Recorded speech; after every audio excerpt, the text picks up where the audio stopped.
5 takeaways from Tuesday's special election. 7 takeaways from Tuesday's special election. The 12 important things you need to know about Tuesday's special election. What in the world do you need to know about Tuesday's special election? Well, you're not going to find it from us. I'm Scott Ott with Bill Whittle and Stephen Green, and this episode of Right Angles brought to you by the members at BillWhittle.com. Men, it just seems like every website in the world knows what Tuesday's special election meant. And most of them think it meant the same thing, which is the blue wave is a-comin', and if you're sidling up to President Trump, you better beware. We're not going to go into the details state by state. There were gubernatorial races, congressional races. There were, local state legislative races and others across the country. The most famous one probably is Ohio 12, the 12th congressional district in the state of Ohio, which as of this recording was still too close to call, but it was a special election, which, Steve, correct me if I'm wrong, is this the election where they're just fulfilling the unexpired term that then expires at the end of this year? Yes. Yeah. So they'll have a regular election in November. Yeah. So they're going to do that again in November. Again. So this is like a test drive. Voters, they're so abused, really. Yeah. Now, in this case, we have a Republican against a Democrat with a special election to find a replacement. In some cases, we just had Republican and Democratic primaries. And a couple of overarching lessons that I think we did learn is Republicans, just because they control legislative majorities, cannot get cocky about their legislative priorities. In the case of the state of Missouri, for example, where Democrats managed to get a voter referendum on the ballot that overturned a Republican right-to-work law. And of course, those of you who watch this show for any amount of time know that right-to-work legislation merely says that if you work in an organized labor workplace but don't want to be part of the union, you don't have to pay union dues. Well, apparently the people say, yes, you do. And by the people, I mean that tiny nugget of the people who turn out in primary elections. And so we need to get much more serious about how we campaign on those issues if you're a Republican. The other thing is that the prodigal, or what do they call that? Not prodigal, prodigy. Yeah, prodigal too. The prodigy from New York, Alexandria Ocasio-Cortez, and her mentor, Bernie Sanders, went out on the stump for a bunch of candidates who all lost on Tuesday. And so the idea that the Democratic Party is going to win by being loud and proud about their leftist heritage and their progressive ideals and their socialist leanings may not necessarily be true. Now, the people on the left, by the way, the Ocasio-Cortezians, have said the reason why the centrist Democrats won is because they got out there and basically stole our platform. They got out there and tried to play as if they were more socialist than we were. And of course, they'll tack back to the center in the general election. And then the last thing is whether or not Donald Trump's endorsement means much, considering that in Kansas and in Ohio and in other places, Donald Trump endorsed candidates. No, they didn't lose. They won. They won. But how did they win? But not by huge margins. In fact, that's a critical it thing appears that their margins are shrinking compared to the previous election rounds, as well as compared with how President Trump fared in those states and in those districts. So, Stephen Green, yes, you're much more of a watcher of the details of these races and, frankly, have a bigger hard drive than I do. And you're able to retain and recapitulate this information. Do you think Republicans need to be concerned about the length of the president's coattails going into the November midterms? Wow. Here's the thing you have to remember. It was Democrats who put Donald Trump in the White House. It was Obama to Trump voters in Pennsylvania, in Michigan, in Wisconsin, who put Trump over the top.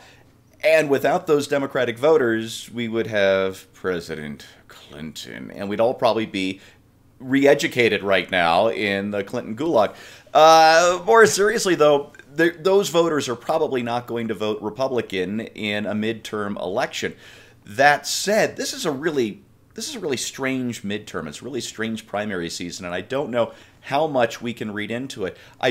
Here's what I wish. I wish the GOP had taken my advice a year and a half ago when the Democrats got complete control in January of 2007. Or 2009, I mean, Obama in the White House, solid Democratic majority in the House, and a 60-seat majority in the Senate. Man, they had a wish list of legislation, and they crammed just about all of it through. In the space of 2 years, from January to January 2009 to 2011, they got Obamacare, they got Dodd-Frank, they pushed through everything they could in 2 years.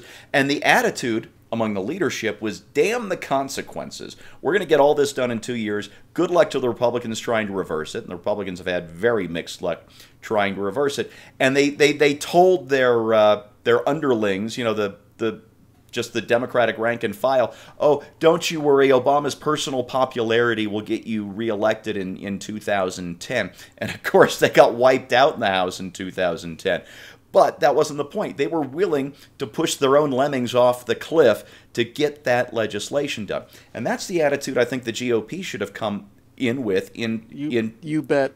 Yeah, in 2017 was, we're just going to push through all of this legislation in the next 2 years and damn the consequences. The difference is the legislation that the Republicans wanted to push through would have been popular. It would have energized the base, and we wouldn't even be having a blue wave discussion today at all, because all of us conservatives and right-leaning libertarians would be so excited by all the things that this GOP Congress got done that we would be just chomping at the bit to get to the polls in November. And instead, I'm kind of meh.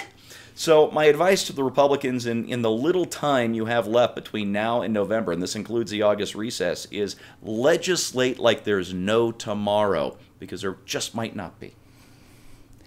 Now, Bill Whittle, you're the guy who is up on iconography and the power of story. We're seeing this play out in various races around the country. The New York Times coverage that I read, I believe it was about the Ohio 12 race, just subtly dropped little hints like the Republican candidate was somewhat wooden on the stand, but the Democratic candidate was loose and at ease. And obviously they have, Alexandria Ocasio-Cortez, who is young and vibrant.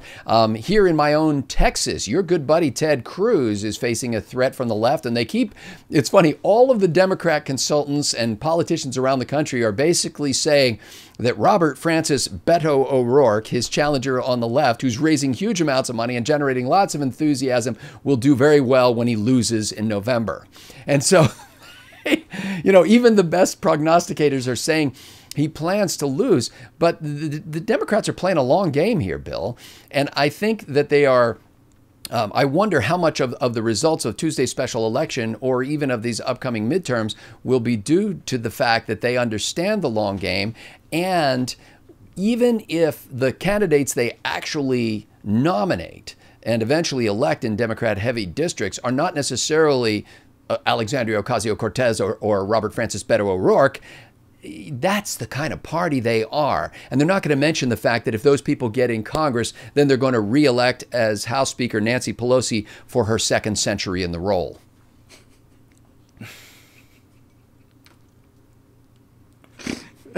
You got a snort out of me. Yeah. I'm dying here. Yeah. She's older than God. Yeah, there's a lot to say about this. First of all, you're right, they are playing the long game, Scott. And to my utter astonishment, it looks like that long game is losing. I've had a number of discussions lately with people over the last 3 or 4 months as to whether or not we've passed peak progressivism, and I think the answer is pretty clearly that actually we have passed peak progressivism. It doesn't mean the battle's over. Midway was the turning point in the Pacific War. Virtually all of the casualties that we took happened after. Yeah. We had determined that we were going to win that war. The fact that all of the socialist candidates went down in primaries is a sign of more health than I thought might have been there. And like you, I just marvel at the sheer wantonness of it. Saw a headline that says, Republican candidate ekes out slim victory, but at what cost? At the cost of winning, I guess. I guess that'd be the cost of advancing. Man. Yeah, having to work in Washington for the next 2 years. So put all that aside for a second, and just look at the at the big board here.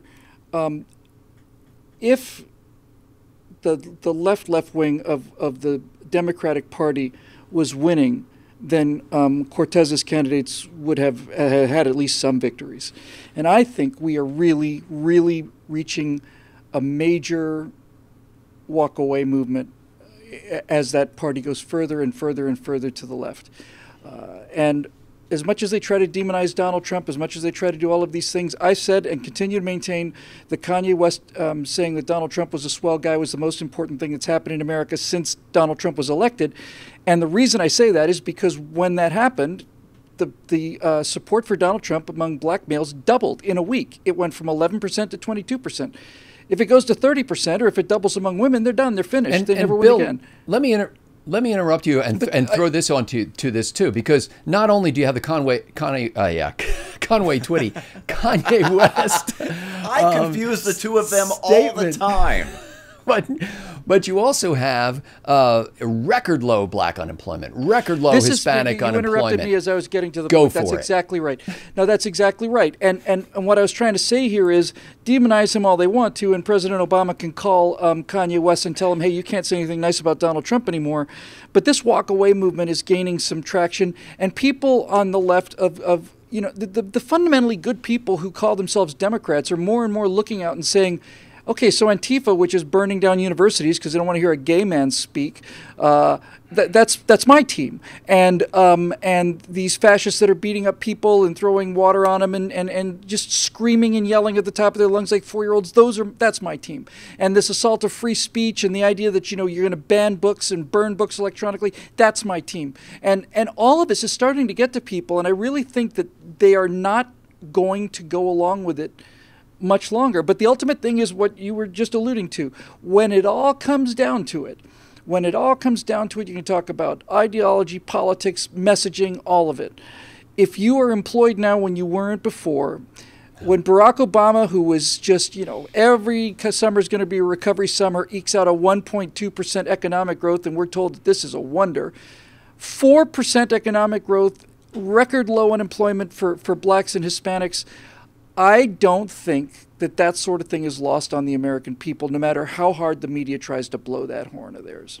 Yeah, when all of the indices go to 4, you know that the out party is in trouble. They're in trouble. Go ahead, Steve. Oh, yeah, Bill, you know, I remember Barack Obama being caught on a hot mic or something in 2012, or maybe it was in one of the campaign books that came out shortly after the election, saying, you know, I'm going to beat Mitt Romney because I'm going to let that guy steal my economic recovery that, you know, he'd worked 4 years to impede. Well, isn't it funny that it took an extra 4 years, but Donald Trump finally stole Barack Obama's economic recovery? Yeah. And there are people that believe that, Steve. There are people that really believe it, that say that, well, this is finally Barack Obama's policies starting to take effect. It's 8 years of you know, and it's like, okay, you know what? When Donald Trump came in and said, I'm going to cut taxes on businesses, repeal regulation. Then businesses said maybe, yeah, and repeal. Then maybe we will actually open. Well, we might actually open another branch, and we might actually hire another driver. We might actually do all of these things. As if it's a mystery, because it is a mystery to them. Yeah, in fact, even Dianne Feinstein is thinking of hiring another driver, I've heard. Oh, for the love of God. That's how good the economy has gotten. Yeah, well, her Chinese spy driver is going to get the chance to retire. Chinese. Wasn't he Chinese? Yeah. Chinese well, that's the Democrats spy. and their strong commitment to national defense and national security. Yeah. Well, ladies and gentlemen, as you look at election results, there's a tendency to light one's hair on fire because it's and the reason why I led this episode with those headlines is because the news media cannot just report the news. They can't say, here was the margin in Ohio, and this guy wins and this guy doesn't, or the race hasn't been settled, or it may go to a recount. They have to tell you what it means. And it's like my pop used to watch football games, and sometimes he would just turn the volume off, which back then was an effort because you had to stand up and walk over to the box and turn the volume off. And he turned the volume down because he said, I don't need somebody to tell me what I just saw. And I think that there's a tendency of we get sucked into the interpretation rather than the event. And so I would just encourage you to kind of, you breeze over these stories like I have about what the importance of the election is. But what I really learned from those stories, the 5 takeaways from the Tuesday special election, is really what the left and the media, their stenographers want us to know.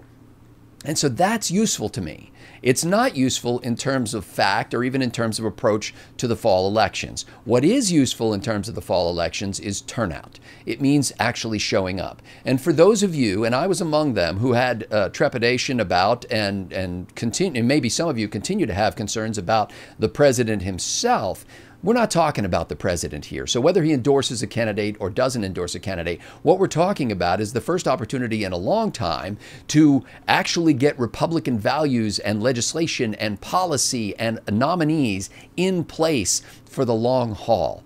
And so you control that. You know, I've often marveled when I was running for local office at how few people actually voted. And I thought, oh my goodness, we could win every single election if a tiny fraction more voters actually just showed up. So anything that you hear in the media, you don't have to be intimidated by, because all that really matters is that you and people who think like you show up to vote. You have utter control over that. You don't have any control over what the media writes about it. And perhaps you can do what I do, which is just laugh a lot about it. And we're glad you have joined Bill Whittle and Stephen Green and I to laugh some more at the fate of these alleged leaders of our country. Thanks to the members at BillWhittle.com for funding this enterprise of Right Angle. And for Bill and Steve, I'm Scott Ott. We'll see you next time on Right Angle.